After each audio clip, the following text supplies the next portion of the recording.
Bienvenue au Kitchen Table Conversations, une série de sujets de conversation courts et partageables pour celles et ceux d'entre nous qui aiment et soutiennent ou qui ont un cerveau compliqué et merveilleux. Voici votre hôte, Angela Guedes. Bonjour et bienvenue à une autre édition des Kitchen Table Conversations. Je suis votre hôte, Angela, et merci encore de vous joindre à nous aujourd'hui. Si c'est votre premier jour, j'apprécie que vous nous écoutiez. Si vous êtes déjà venu plusieurs fois, alors j'apprécie vraiment votre soutien et vos commentaires jusqu'à présent. Chaque fois que je pense que c'est peut-être pas quelque chose que je dois continuer à faire, quelqu'un me donne de très bons commentaires sur la façon dont cela a eu un impact sur sa journée et comment il a ramené ces conversations à sa table de cuisine. C'est donc très très important à noter.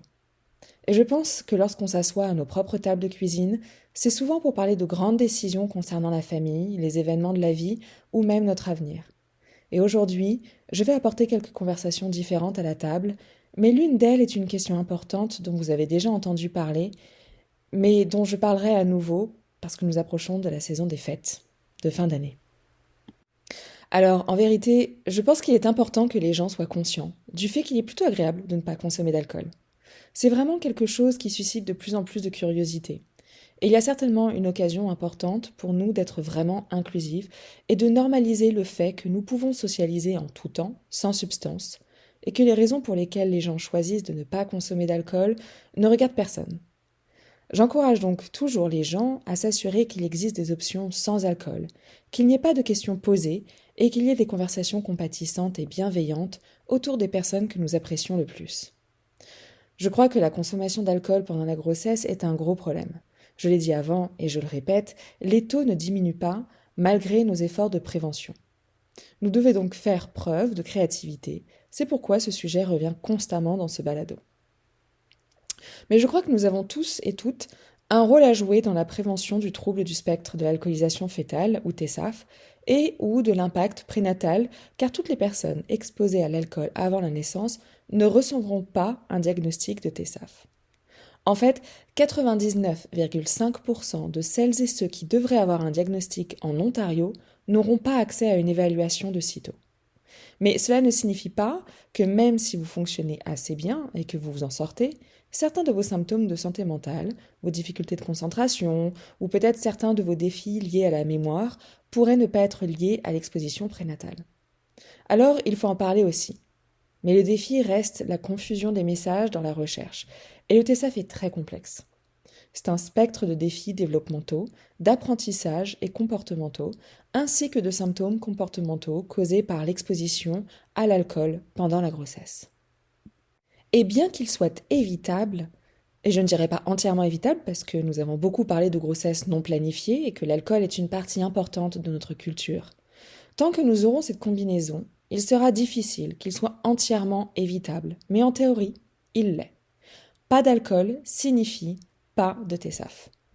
Mais les messages confus que nous envoyons en tant que professionnels, systèmes et communautés rendent la prévention et la compréhension plus difficiles qu'elles ne devraient l'être.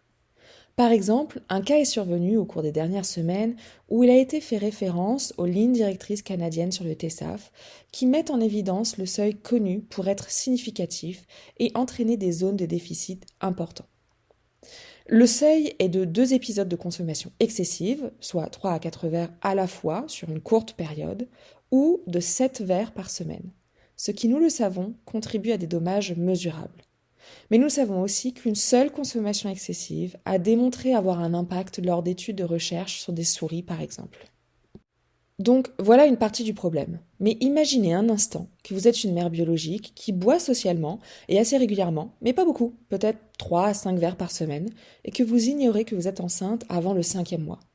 La recherche nous dit que cela peut affecter le développement cérébral et comportemental et qu'il s'agit d'une expérience pour tout le corps. Il peut donc se passer beaucoup plus de choses pour les personnes à la suite de cette exposition à l'alcool. Mais que se passe-t-il lorsque le système l'a trahi, ce qui arrive si souvent? Ainsi, lorsque les évaluations sont refusées, l'admission même dans une clinique d'évaluation est refusée parce que techniquement, 3 à 4 verres ou 3 à 5 verres par semaine sont inférieurs au seuil de 7 verres par semaine, et cela n'est pas défini comme une consommation excessive de 3 à 4 verres sur une période donnée. Ainsi, dans de nombreux cas, l'accès aux évaluations est refusé en raison de cette stipulation ou de ces critères d'admissibilité très rigides. Ainsi, lorsque les évaluations sont refusées, les familles sont confuses. Les travailleurs et travailleuses se sentent parfois très impuissants. Les communautés entières manquent une occasion de comprendre ce qui se passe réellement. La mère repartira en pensant que sa consommation n'a pas eu d'importance. Elle n'a pas eu d'impact, ce n'est pas ce qui a causé les symptômes que nous observons. Et ses amis, sa famille et même sa communauté pourraient considérer cela comme une preuve que boire légèrement ou modérément est sécuritaire. Mais voici la vérité. Il n'y a pas de quantité sécuritaire, de type sécuritaire ou de moment sécuritaire pour consommer de l'alcool pendant la grossesse. Et il existe une compréhension croissante et des preuves émergentes qui indiquent clairement que les hommes comptent aussi. Nous savons maintenant que la consommation d'alcool au moment de la conception par les mères et les pères, pas seulement par les femmes biologiques, est importante et est liée à des impacts sur les traits du visage, la santé mentale et même les comportements de recherche d'alcool plus tard dans la vie de l'enfant. Alors, qu'est-ce que cela signifie pour nous tous et toutes ? Cela signifie que la prévention ne concerne pas seulement les femmes enceintes. Il s'agit de créer des familles saines et des communautés saines ensemble. Et c'est urgent, et c'est une épidémie. Les taux de prévalence sont maintenant connus pour être de 8% et en croissance en Amérique du Nord. Selon des estimations prudentes, 8% de la population générale de l'Amérique du Nord est touchée par le TSAF. Au Canada, le taux se situe autour de 4%, mais soyons honnêtes, ces chiffres sont bas. La sous-déclaration de la consommation d'alcool et les erreurs de diagnostic cachent toute l'ampleur de ce problème, et le TSAF est souvent mal diagnostiqué, comme par exemple TDAH, trouble oppositionnel avec provocation, ou maladie mentale ou trouble du spectre de l'autisme. Et puis, la stigmatisation empêche souvent les familles de partager leurs histoires et de demander l'aide dont elles ont besoin. Examinons donc la réduction des méfaits et comment nous pouvons changer cette conversation. C'est là que nous comptons sur les gens autour de leur table de cuisine. Il ne s'agit pas de blâmer ou de faire honte aux mères. Il ne s'agit pas d'effrayer qui que ce soit. Il ne s'agit pas de donner des messages confus et de dire qu'il ne faut absolument pas boire et que si vous le faites, votre bébé est condamné à avoir des défis importants tout au long de sa vie. Ce n'est pas du tout ce que nous disons. Nous savons que le verre de vin occasionnel avant la prise de conscience de la grossesse, s'il y en a un, si c'est par exemple une fois par semaine, nous savons que cela est lié à un risque accru de problèmes de santé mentale, de dépression et d'anxiété. Mais nous ne disons pas que si vous ne saviez pas que vous étiez enceinte et que vous avez bu quelques verres de vin au cours des 12 premières semaines de votre grossesse, il y aura des dommages importants. Ce n'est pas le message que j'essaie de faire passer. Mais le plus important, c'est qu'il n'y a rien de sécuritaire dans la consommation d'alcool pendant la grossesse. Partageons donc ce message, mais soyons également réalistes quant au fait qu'il existe une exposition non intentionnelle. Et si nous pouvons réduire cela grâce à ces conversations, cela pourrait changer la donne. Nous avons besoin de messages clairs et sans jugement que tout le monde peut comprendre. Alors encore une fois, il n'y a pas de quantité sécuritaire d'alcool pendant la grossesse. La consommation régulière d'alcool, même légère ou modérée, peut avoir un impact sur le développement cérébral et comportemental. Et les familles ont besoin d'aide. Elles n'ont pas besoin de confusion. Elles n'ont pas besoin d'être refusées dans les cliniques d'évaluation à cause de décisions arbitraires et de critères d'admissibilité très rigides qui semblent vraiment difficiles et contre-intuitifs. Nous devons également parler du rôle des hommes dans la grossesse saine et de la façon dont la consommation d'alcool au moment de la conception peut également avoir des impacts durables. Alors, ce que je retiens de tout cela, ce que je retiens de l'apprentissage continu et de cette nouvelle recherche indiquant qu'en Amérique du Nord, les taux de prévalence prudents sont de 8%, je veux dire, 8%, c'est énorme, c'est 1 sur 10 presque. Alors, s'il y a une chose que j'espère que vous retiendrez de ceci, c'est que la prévention est le travail de tout le monde. Non pas parce que nous devons être alarmistes, mais parce que nous pouvons faire une différence. Lorsque nous soutenons les familles avec compréhension, clarté et ressources. Alors, la prochaine fois que vous vous retrouvez à une table de cuisine, que ce soit en tant que parent, professionnel, ami, n'évitez pas cette conversation. Le TSAF est difficile, c'est compliqué, c'est délicat. Mais lorsque nous travaillons ensemble, la prévention devient plus facile. Alors j'encourage tout le monde à consulter mon annonce de service public qui est sur le site web. Encore une fois, elle est partageable aussi via YouTube. J'encourage donc tout le monde à le faire, s'il vous plaît. Et si vous appréciez cette conversation, partagez le balado et l'opportunité de vous joindre aux prochaines conversations avec votre cercle. Et comme nous approchons de la saison des fêtes, je voulais profiter de cette occasion pour rappeler à tout le monde l'importance d'établir des limites saines pendant cette saison des fêtes. C'est un rappel compatissant pour tout le monde qui a été touché par l'exposition prénatale à l'alcool ou qui fait face à des défis complexes de santé mentale de toute nature, pour les personnes elles-mêmes, mais aussi pour les membres de leur famille, ainsi que pour les parents et les proches aidants. Les fêtes sont souvent dépeintes comme un moment magique, rempli de joie, de connexion et de célébration. Mais pour les personnes ayant diverses complexités ou problèmes de santé ou conditions de santé mentale, et pour les parents et leurs proches aidants, et pour celles et ceux d'entre nous qui aiment et soutiennent des personnes potentiellement touchées par des expositions prénatales ou d'autres défis complexes de santé mentale et comportementaux, cette période de l'année peut également être très accablante. Elle peut être très épuisante, et parfois les gens peuvent se sentir assez seuls et avoir l'impression de ne pas très bien s'intégrer. Donc, si vous écoutez ce balado, ou si vous lisez une publication, ou si vous consultez le site web, vous comprenez probablement les luttes uniques qui accompagnent le soutien d'un être cher, ou même de vous-même, à travers des symptômes déroutants et souvent mal compris, qu'il s'agisse d'impulsivité, de surcharge sensorielle, de dysrégulation émotionnelle, ou de difficultés avec diverses transitions. Les fêtes peuvent vraiment amplifier ces défis.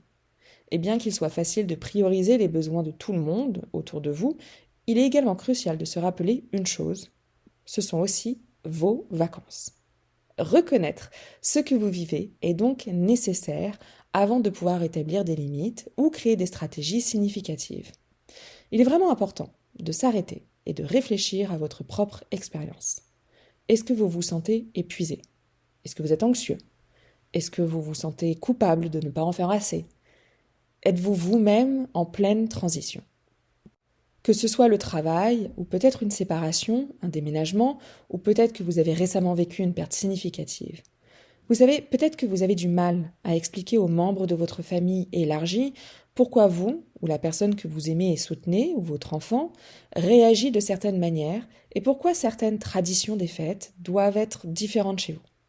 Je pense donc qu'il est vraiment important de vous donner la permission de reconnaître ce qui est difficile, et ce ne sont pas de petites choses. Pour les personnes qui vivent l'impact quotidien de certains de ces symptômes et pour les parents et les proches aidants, surtout dans le contexte des défis neurodéveloppementaux comme le TSAF ou le TDAH ou les traumatismes ou troubles du spectre de l'autisme, ce type de situation exige une quantité extraordinaire de bande passante émotionnelle et d'énergie. Alors que cette période de l'année peut apporter ses propres pressions, il est normal de dire « voici ce que je peux faire et voici ce que je ne peux pas faire ». Des limites saines sont un cadeau pour vous et pour votre famille. Et les limites ne consistent pas seulement à exclure les gens, et ce ne sont pas une question de tout ou rien. Elles doivent porter sur ce qui est important, c'est-à-dire protéger ce qui compte le plus. Pendant les fêtes, des limites saines pourraient ressembler simplement à l'ajustement des attentes concernant l'apparence des traditions. Les traditions sont importantes, mais elles devraient servir le bien-être de votre famille et non l'inverse. Alors, peut-être que cela signifie éviter les fêtes bondées ou raccourcir les visites chez la famille. Il est normal que votre version des fêtes soit un peu différente cette année.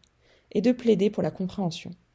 Profitez de petites occasions pour éduquer votre famille et vos amis.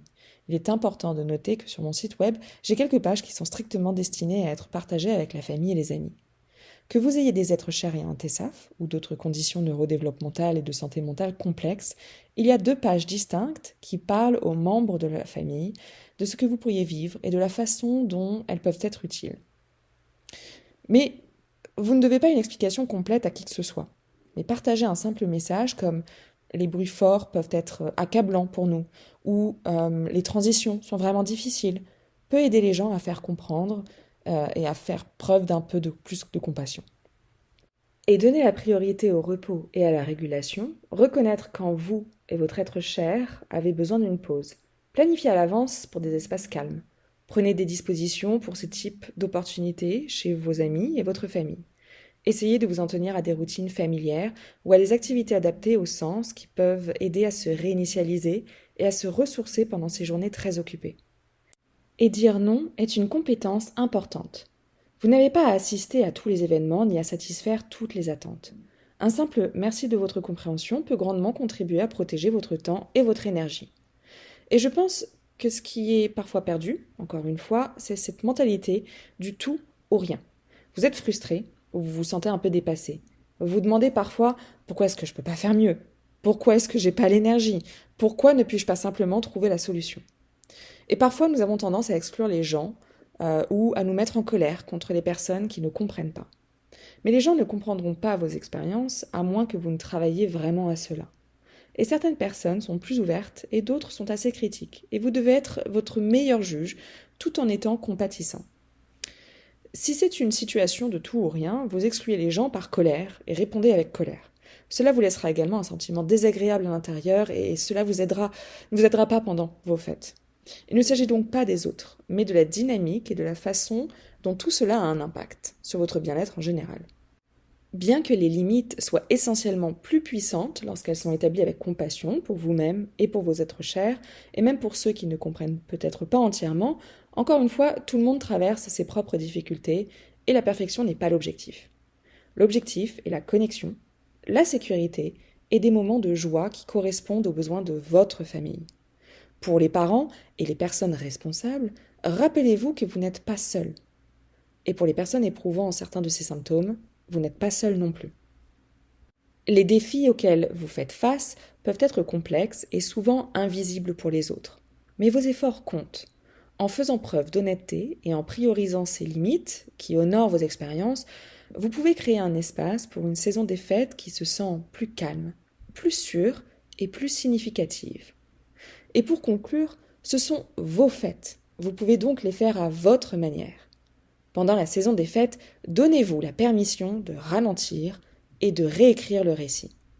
De belles fêtes ne découlent pas de la satisfaction d'attentes irréalistes.